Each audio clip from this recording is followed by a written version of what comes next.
संस्कृति आईएएस के इस यूट्यूब प्लेटफॉर्म पर आप सभी का स्वागत है। मेरा नाम है प्राची मिश्रा और आज हम बात करने वाले हैं, आप देखते हो कि रेलवे की जमीन पर यदि घर बना लिया गया है या कई बार ऐसा होता है कंस्ट्रक्शन होता है तो आपकी जमीन हथिया ली जाती है, कंस्ट्रक्शन होता है तो कई बार आपके घर तोड़ दिए जाते हैं, कंस्ट्रक्शन होता है तो कई बार आपके खेतों को भी उसके अंदर ले लिया जाता है, लेकिन इसके बदले सरकार आपको पैसे देती है। लेकिन इसी से संबंधित एक मामला था और सुप्रीम कोर्ट ने सख्त और कड़े शब्दों में आदेश देते हुए कहा है कि अब राज्य जो है आपकी जमीन जब तक प्रॉपर ब्यौरा नहीं देगी, प्रॉपर प्रोसेस फॉलो नहीं करेगी, तब तक आपकी जमीन हथिया नहीं सकती है। तो अब जितने भी लोगों को ये खतरा नजर आ रहा है उन तक ये वीडियो पहुंचा दीजिएगा ताकि उनको ये पता चल जाए कि सरकार भी आपके कुछ प्रोसेस हैं उनको फॉलो करेगी, पहले डॉक्यूमेंटेशन करेगी एंड देन जा करके उस जमीन को वो अपने अंडर ले सकती है, इससे पहले नहीं ले सकती है।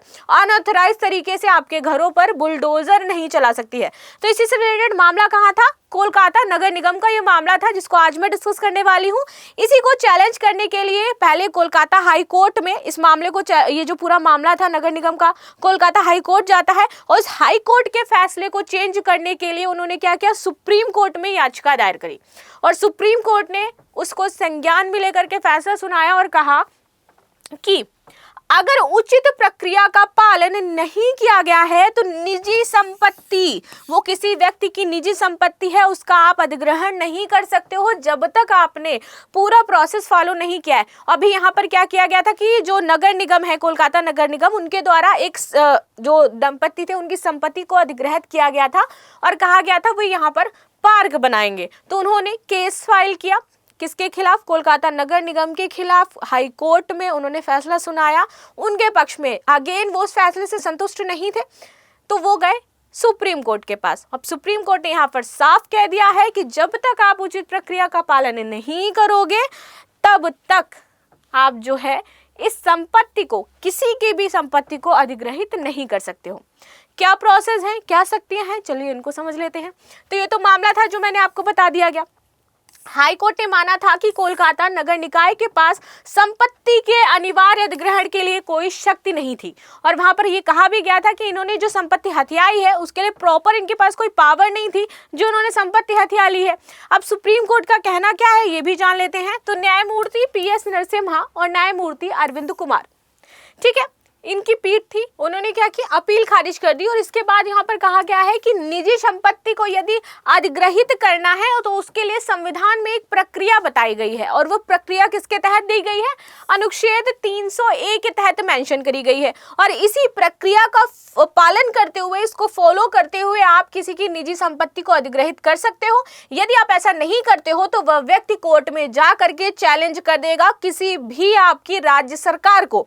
ठीक है, आगे बात कर लेते हैं। इसका पालन किए बिना किया गया कोई भी अधिग्रहण कानून के अधिकार से बाहर होगा और अदालत ने कोलकाता नगर निगम को 60 दिनों के भीतर लागत के रूप में 5 लाख का भुगतान करने का आदेश दिया है, क्योंकि आपने इस तरीके का अपराध करा है, अपराध की श्रेणी में है ये, तो आपको इसके लिए भुगतान करना पड़ेगा और 5 लाख रुपए देने पड़ेंगे। ठीक है, अब बात कर लेते हैं। तो आपके 300A में 7 चीजें बताई गई हैं जिसके तहत, जिस प्रोसेस के तहत किसी की जो संपत्ति है उसको आप, सरकार क्या है, वो अधिग्रहित कर सकती है। राज्य सरकार अधिग्रहित कर सकती है अगर उसको कोई कंस्ट्रक्शन का कार्य करना है, कोई चीजें यदि इसमें शामिल की जा रही हैं, भले वो सरकार की जमीन हो तब भी वो बिना नोटिस के उस पर बुलडोजर नहीं चला सकती है, उसको तोड़ फोड़ नहीं कर सकती है, ना ही उसको एक्वायर कर सकती है। उसका पूरा प्रोसेस है, उनको टाइम देना पड़ेगा, उनको नोटिस देना पड़ेगा, उनको समझाना पड़ेगा। जब तक वो शिफ्ट नहीं हो जाते हैं तब तक आप उनके घरों को नहीं तोड़ सकते हो। ठीक है, चलिए, तो यहाँ पर 7 बुनियादी प्रक्रियाएं क्या बताई गई हैं इनको जान लेते हैं।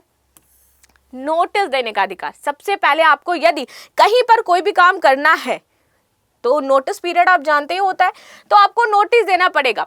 ठीक है, और व्यक्ति को यह सूचित करना पड़ेगा, ये राज्य का कर्तव्य है। जो भी राज्य की कोई कंस्ट्रक्शन कार्य चलाए, जो भी करे हो किसी भी राज्य में, तो ये राज्य का कर्तव्य बनता है उस व्यक्ति को आप नोटिस दो और वह उसकी संपत्ति अर्जित करना चाहता है यह आप उसको बताओ। ठीक, अधिग्रहण पर आपत्तियों को सुनने के लिए नागरिक का अधिकार दिया गया है। नागरिक के पास अधिकार है कि यदि उसका अधिग्रहण है तो उससे संबंधित क्या प्रॉब्लम्स हैं, क्या चीजें हैं, तो वो उसकी बातें सुनेगा राज्य, जो वो व्यक्ति कह रहा है। इसके पास अधिग्रहण के अपने निर्णय के बारे में व्यक्ति को सूचित करने का आपका कर्तव्य है कि आपने जो निर्णय लिया है, यानी कि राज्य सरकार ने जो निर्णय लिया है वो उस व्यक्ति को सूचित करे। यदि मेरी प्रॉपर्टी है, मुझे पहले नोटिस भेजो, मैं जो बातें कह रही हूँ पहले उनको सुनो, उसके बाद आपने जो निर्णय लिया है वो मुझे आकर के बताओ कि ये मेरा निर्णय है। ठीक है।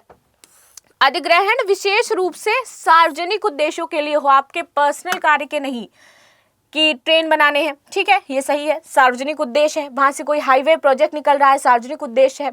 ठीक है। पार्क भी आप बना रहे हो बच्चों के लिए खेलने कूदने के लिए, तो वो भी क्या है, सार्वजनिक उद्देश्य है। पर्सनल कार्य के लिए आप उसे यूज नहीं कर सकते हो यदि आप उसका अधिग्रहण कर रहे हो तो। ठीक है। नागरिक के उचित मुआवजे का अधिकार, और यदि आप जमीन ले रहे हो तो उसको उसका उचित मुआवजा मिलना चाहिए, यानी कि मुझे पैसे दो। जेवर टप्पल की जमीनें, क्या हो रहा है, कंस्ट्रक्शन हो रहा है, ठीक है, एयरपोर्ट लाइन, आपकी फिल्म सिटी सब कुछ बन रही है उस साइड, वहाँ की ज़मीनें पहले से ज़्यादा महंगी हो गई हैं। अब जितने भी लोगों की ज़मीनें वहाँ पर गई हैं वो आज के टाइम में करोड़पति हैं, क्योंकि सरकार ने उनको मुआवजा दिया है। ठीक है, आगे बात करेंगे।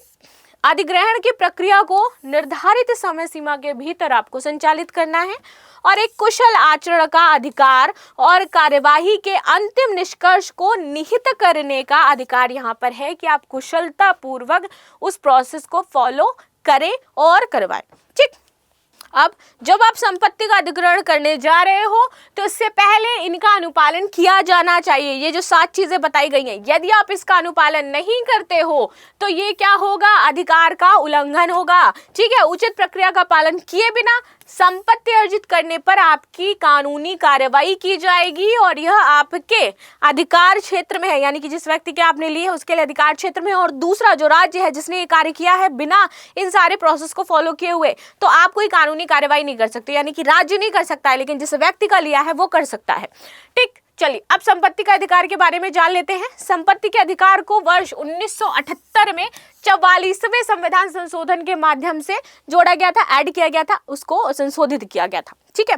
पहले ये क्या था, आपके मौलिक अधिकार से विधिक अधिकारों में परिवर्तित कर दिया गया। पहले किस में आता था, अंडर हमारे फंडामेंटल राइट्स, आर्टिकल कौन सा था, 31, इसके तहत आता था। फिर ये चेंज हो गया, परंतु इस संशोधन के पश्चात इस अधिकार को अनुच्छेद 301 के तहत एक कानूनी अधिकार बना दिया गया था। चलिए अनुच्छेद 301 अब क्या कहता है ये भी जान लेते हैं। अनुच्छेद 301 के बारे में जानते हैं। तो अनुच्छेद 301 के अनुसार राज्य के द्वारा किसी व्यक्ति को उसकी निजी संपत्ति से वंचित करने के लिए उचित प्रक्रिया और विधि के अधिकार का पालन करना होगा। ठीक है। उचित प्रक्रिया और विधि के अधिकार के अतिरिक्त व्यक्तियों को संपत्ति से वंचित नहीं किया जा सकता है। यदि अगर आपने ऐसा नहीं किया तो आप उसको संपत्ति से वंचित नहीं कर सकते हो। आगे जानते हैं संपत्ति के अधिकार से संबंधित कुछ ऐतिहासिक मामले थे जिन पर कार्यवाही की गई और क्या चीजें, क्या फैसले लिए गए, चलिए इनको समझते हैं। सबसे पहले AK गोपालन बनाम मद्रास राज्य। न्यायालय ने मद्रास लोक व्यवस्था रखरखाव अधिनियम 1949 की संवैधानिकता को बरकरार रखा और इसमें राज्य को लोक व्यवस्था के लिए किसी भी संपत्ति पर कब्जा करने का अधिकार दिया कि यदि लोक व्यवस्था आपको बनानी है, उससे रिलेटेड है, सार्वजनिक रूप से उसका प्रयोग किया जाएगा, तो आप उसे एक्वायर कर सकते हो, लेकिन प्रोसेस के थ्रू। ठीक। दूसरा है मिनर्वा मिल्स लिमिटेड भारत संघ। इसमें न्यायालय ने संपत्ति के मूल अधिकार को समाप्त करने वाले संशोधन को बरकरार रखा क्योंकि उसको चैलेंज किया गया था और कहा कि भले ही संपत्ति का अधिकार अब मूल अधिकार नहीं है, लेकिन एक संवैधानिक अधिकार ये बना हुआ है। इसके बाद आता है जिलू भाई नाना भाई खाचर बनाम गुजरात राज्य 1995। इस मामले में न्यायालय ने माना कि संपत्ति का अधिकार संविधान के आधारभूत संरचना सिद्धांत का हिस्सा नहीं है। तो ये आपको बात समझ में आ गई होगी, क्या चीजें हैं, कैसे सरकार कार्य कर रही है, आपके राज्य ऐसे रिलेटेड कहीं पर इस प्रकार की चीजें हो रही हैं, आपको पता है तो आप अपोज कर सकते हो। आपकी जो राय है कमेंट में बता सकते हो। लास्ट में क्वेश्चन आंसर जरूर देना है।